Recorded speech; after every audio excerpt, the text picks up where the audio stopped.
Hello student, welcome back to AKY classes. और आज हम लोग का जो चैप्टर है जिसको हम लोग पढ़ने वाले हैं, आप लोगों का एनालिसिस ऑफ फाइनेंशियल स्टेटमेंट का चैप्टर है, जो चैप्टर नंबर 1 है आप लोगों का। तो मैंने ऑलरेडी चैप्टर का नाम लिखा हुआ है। क्या हम लोग का chapter financial statement of a company. देखिए, पहले चीज़ समझिए आप लोग। इसके पहले जो आप लोग को चैप्टर कराया था मैंने, वो कराया था रेशियो एनालिसिस, जो कि इसी का एक टूल है, जो कि बहुत इंपॉर्टेंट टूल है एनालिसिस के लिए। तो अभी जो हम लोग करने वाले हैं उसका नाम है, जैसे मैंने बोला, financial statement of a company. देखिए, जैसे मैंने पहला चीज़ जो बताया है यहाँ पर कि सर फाइनेंशियल स्टेटमेंट क्या होता है। देखिए, पहला चीज़ को हम लोग समझ लेते हैं, इस पॉइंट को। तो देखिए, कभी भी कोई भी कंपनी जब बिज़नेस करता है, जब कोई भी कंपनी काम करता है, तो जैसे हर किसी को इच्छा होता है जानने का कि हमारा क्या एसेट्स है, क्या लायबिलिटी है, या हमारे पास कितना कैपिटल है। ठीक है, तो इन सब चीज़ों को जानने की आवश्यकता होती है। तो जैसे हम लोग क्या करते हैं कि पूरे साल हम लोग बिज़नेस करते हैं। बिज़नेस करने के बाद हम लोग क्या करते हैं, ट्रेडिंग पीएल बैलेंस शीट बनाते हैं। तो बैलेंस शीट हमारा एक तरह क्या है, स्टेटमेंट है। क्या चीज़ का? एसेट एंड लायबिलिटी का।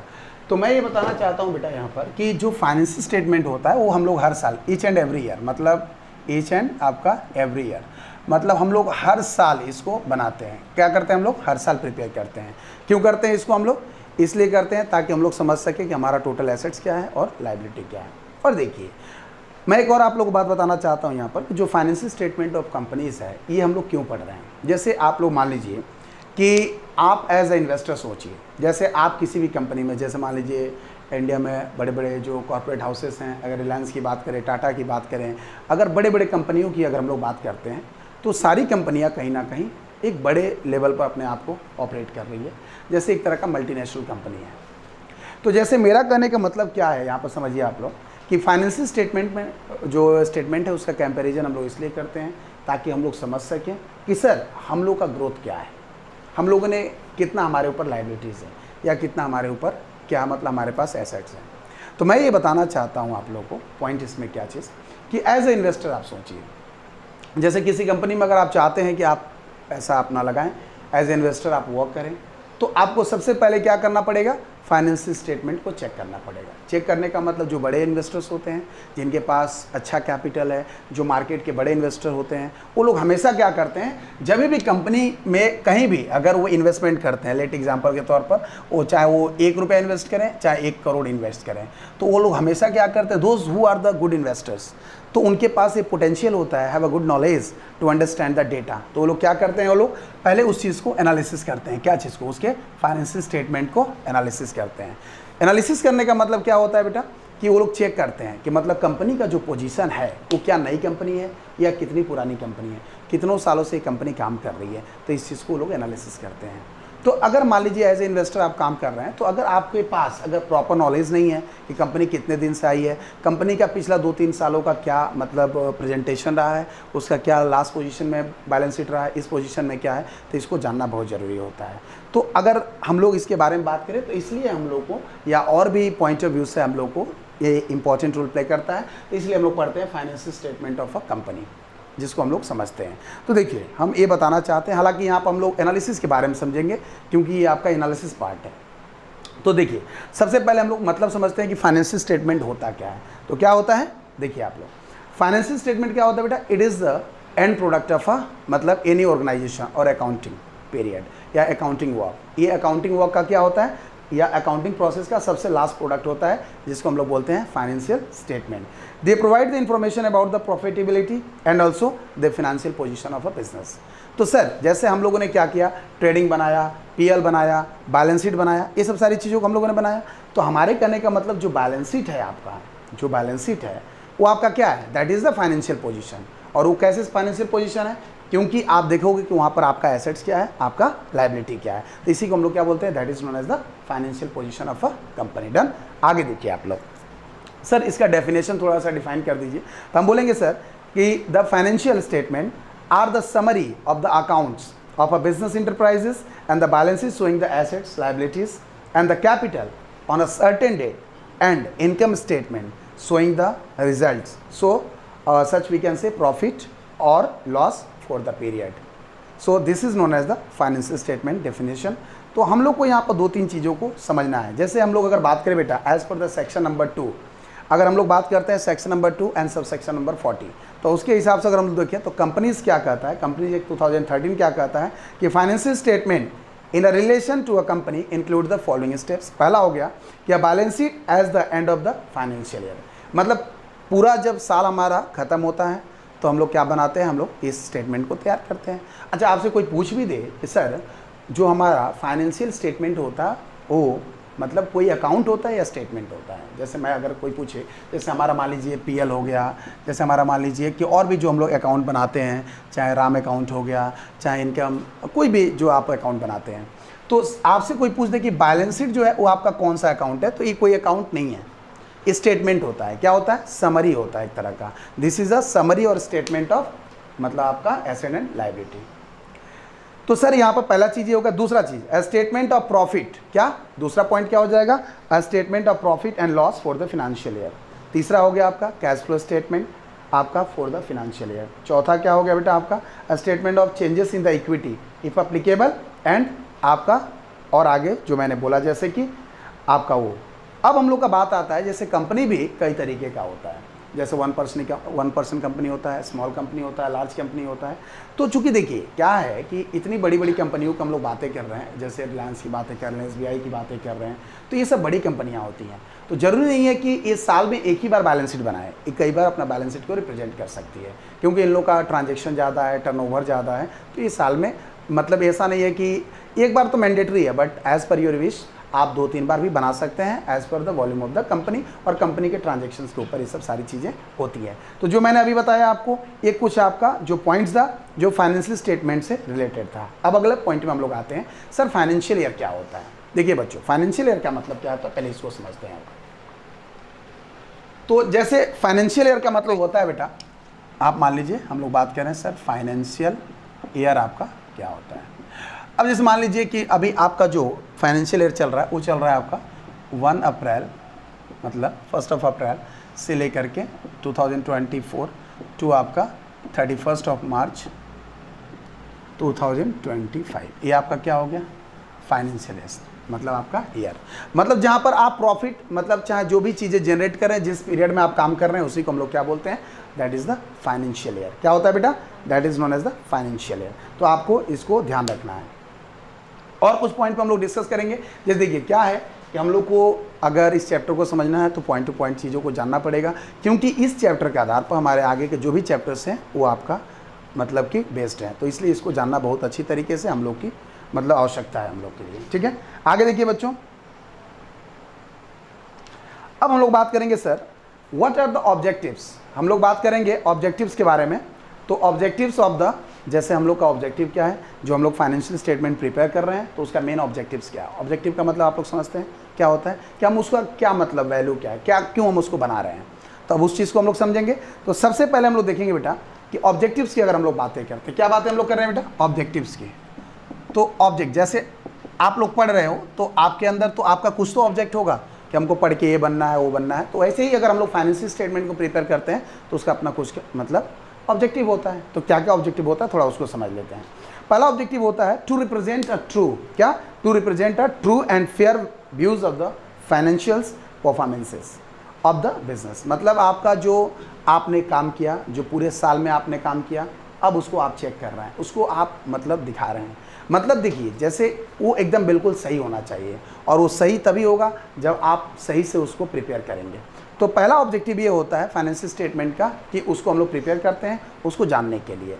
तो पहला ऑब्जेक्टिव समझ में आया, और वो बिल्कुल सही होना चाहिए। क्या होना चाहिए, ट्रू एंड फेयर होना चाहिए। पहला ऑब्जेक्टिव क्या होना चाहिए, ट्रू एंड फेयर, मतलब एकदम सही होना चाहिए और साफ होना चाहिए, एकदम क्लियर होना चाहिए। ताकि देखिए आपके कंपनी में जब भी कोई इन्वेस्टर आएगा, चाहे कोई भी लेंडर है, कोई भी क्रेडिटर है, तो आपके कंपनी के पोजीशन को देख करके ही आपको बहुत कुछ देता है।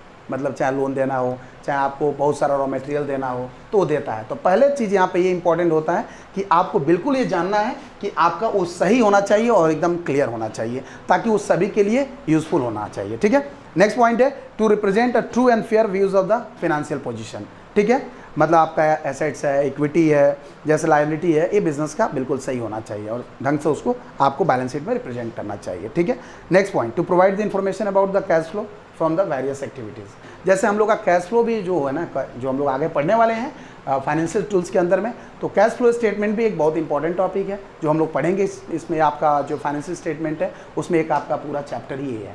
तो उसको हम लोग करेंगे, बट वो हमारा लास्ट का पार्ट है। बट अभी हम बताना चाहते हैं कि जैसे कैश फ्लो जो स्टेटमेंट बनता है, तो आपका कैश फ्लो मतलब कि वो आपका इनफ्लो भी हो सकता है, आउटफ्लो भी हो सकता है। तो आपका किस एक्टिविटीज से कैसे आ रहा है उसको भी आपको जानना पड़ता है। तो मतलब कि आपको जो फाइनेंशियल स्टेटमेंट है कहीं ना कहीं उसके बारे में भी इंफॉर्मेशन प्रोवाइड करता है। तो दिस इज द आपका third objectives related to the financial statement. समझ में आया बात? अगले पॉइंट पे आते हैं। To provide the useful and the reliable informations to the users of the financial statement. Who are the users of the financial statement? Can be director, can be the internal management, or can be the external person.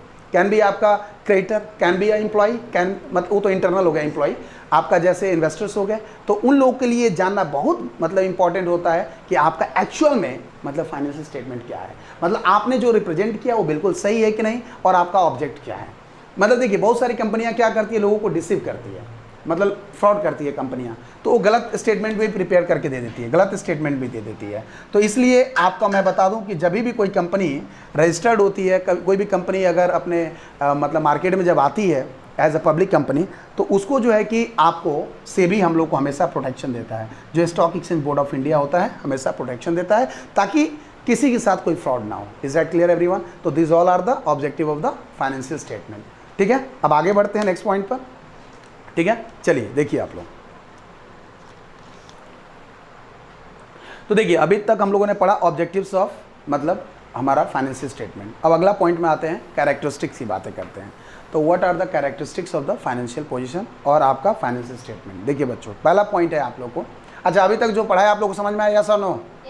Yes, पक्का? ठीक है, okay done. आगे देखिए आप लोग, characteristics में पहला character है बेटा कि फाइनेंशियल स्टेटमेंट जो होता है आपका are related to the past period and here are the historical document। जैसे हम लोग क्या करते हैं, जैसे देखिए आप टैक्सेशन पढ़ते हैं, वो आपका हमेशा अपग्रेड होते रहता है, बट जो अकाउंटिंग हमारा होता है वो हमेशा हिस्टोरिकल पॉइंट पर होता है। हिस्टोरिकल का मतलब हो गया जो आपके पास रिलेवेंट डेटा है उसके ऊपर ही हम लोग उसको प्रिपेयर करते हैं, या जो पिछले हमने समय में रिकॉर्डिंग्स किया है उसी के आधार पर तो हम लोग कोई भी चीज़ों को प्रिपेयर करते हैं, चाहे वो फाइनेंशियल स्टेटमेंट हो, चाहे वो आपका फाइनेंशियल पोजीशन हो, चाहे जो भी चीज़ें हैं हम लोग वैसे ही तो करते हैं।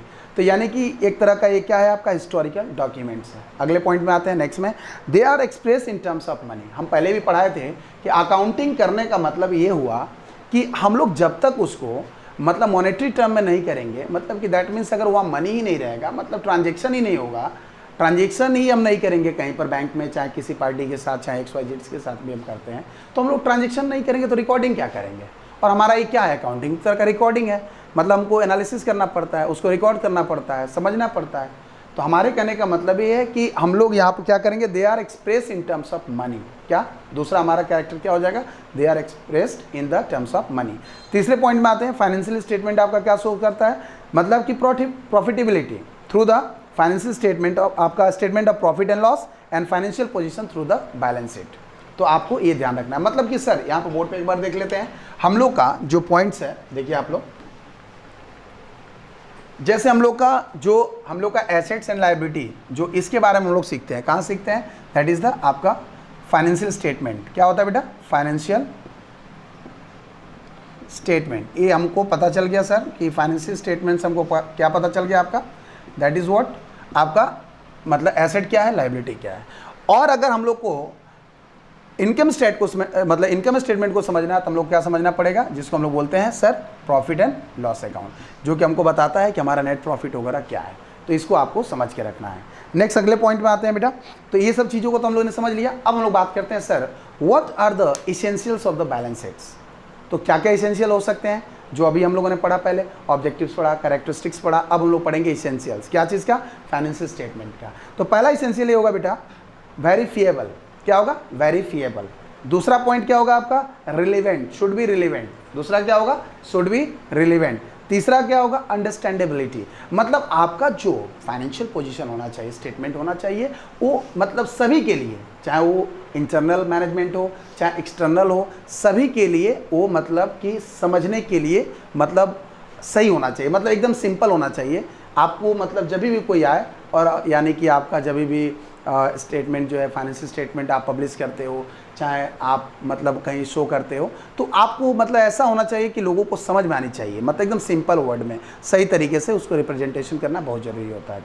तो यहाँ पर तीसरा पॉइंट हम लोग क्या हो गया एसेंशियल एलिमेंट में, अंडरस्टैंडेबिलिटी, मतलब कि वो अंडरस्टैंडेबल होना चाहिए, मतलब वो लोगों के समझ में आना चाहिए। चौथा पॉइंट क्या होना चाहिए, and this will also help, मतलब इसेंशियल में हम लोग देखें तो कंपैरेटिबिलिटी का मतलब क्या हो बेटा, जैसे इस साल का फाइनेंशियल, जैसे मान लो हमारा 2024 का जो था उसको 2023 के साथ हम क्या कर सकें, कंपैरिजन करके समझ सकें कि हम लोग का क्या स्थिति है, मतलब what is the present condition, तो उसको भी हम लोग को समझने के लिए या कंपैरिजन करने के लिए इस चीज़ को हम लोग को जानना पड़ता है। तो ये हम लोग का क्या होगा, this is the next essential of the financial statement. ऐसे और भी चीज़ें हैं आपको जो कि जान के रखना है। तो कैरेक्टरिस्टिक्स हो गया, हम लोगों ने ये सब चीज़ों को जान लिया। और आप लोग कभी कभी ये भी जानना पड़ता है, चूँकि हम लोग का जो चैप्टर है वो है financial statement of a companies, तो हम लोग को थोड़ा यहाँ पर प्रॉफिट एंड लॉस के बारे में भी जानना पड़ता है। तो सर आप लोगों ने 11th में भी मतलब पढ़ा होगा कि सर हमारा फाइनेंशियल स्टेटमेंट क्या होता है, मतलब आपका जो है कि प्रॉफिट एंड लॉस स्टेटमेंट क्या होता है। तो देखिए जैसे हम लोग क्या करते हैं बेटा, मैक्सिमम टाइम जैसे लास्ट सेशन में हम लोगों ने पढ़ा है, तो हम लोगों ने देखा था कि जो हमारा आपका इनकम स्टेटमेंट यानी प्रॉफिट एंड लॉस अकाउंट होता है वो क्या होता है, एक तरह का। अब सर जैसे क्या होता है, यहाँ पर आपका क्या होता है, जीपी बाई ग्रॉस प्रॉफिट, और उसके बाद ऑल इनडायरेक्ट इनकम यहाँ पर आ जाता है, और ऑल इनडायरेक्ट एक्सपेंसेस आपका यहाँ आ जाता है। और उसके बाद हम लोग क्या करते हैं बेटा, आपका इसका डिफरेंसेस को हम लोग बोलते हैं that will be consider as the net profit. क्या कंसीडर करते हैं इसको, that is the net profit. तो मैं यहाँ बताना चाहता हूँ बेटा आप लोग को कि प्रॉफिट एंड लॉस अकाउंट का क्या क्या कैरेक्टरिस्टिक्स हो सकता है, क्योंकि हम लोग को यहाँ पर सारी चीज़ों को जानना है। क्योंकि हम लोग क्या पढ़ रहे हैं, हम लोग पढ़ रहे हैं financial statement of a company, और हम लोग का देखिए अमेंडमेंट होते रहता है, ये भी याद रखना है आप लोगों का। जैसे 1956, 2013 ये चलते रहेगा, जैसे जैसे समय बढ़ेगा कोई नया रेजोल्यूशन आएगा, कोई नया कुछ चीज़ें आएंगी, तो अमेंडमेंट यानी कि चेंजेस होते रहेगा। अकाउंटिंग के जो भी फील्ड है, अकाउंटिंग स्टैंडर्ड हो गया, चाहे कंपनीज के अंदर जो भी चेंजेस है वो आपके आते रहेंगे। तो अभी हम लोग पढ़ रहे हैं दैट इज़ द कंपनीज, मतलब आपका कौन सा ईयर पढ़ रहे हैं, एक्ट 2013 पढ़ रहे हैं। कौन सा पढ़ रहे हैं, 2013। तो अब इसके अंदर हम लोग को समझना है what are the characteristics of the profit and loss. तो पहला कैरेक्टर क्या होगा, it matches the revenues and expenses आपका of an enterprises for a particular period in order to determine the profits earn और loss suffered during the year. जैसे आप क्या करते हैं बेटा, मान लीजिए कि जब आप प्रॉफिट एंड लॉस अकाउंट बनाते हैं तो आप क्या समझते हैं कि आपका नेट प्रॉफिट क्या है, क्या है आपका नेट प्रॉफिट क्या है, या आपका नेट लॉस क्या है, आपका नेट लॉस क्या है। अब जब तक आप प्रिपेयर नहीं करेंगे तब तक you will not able to determine what is your net profit net loss. तो आपको उसको समझ के रखना है। तो यहाँ पर पहला कैरेक्टरिस्टिक से हो गया कि हम लोग जान पाएंगे कि हमारा एग्जैक्टली नेट प्रॉफिट या नेट लॉस क्या है। पहला पॉइंट हो गया। दूसरे पॉइंट में आते हैं, it is prepared for a particular period not a particular date.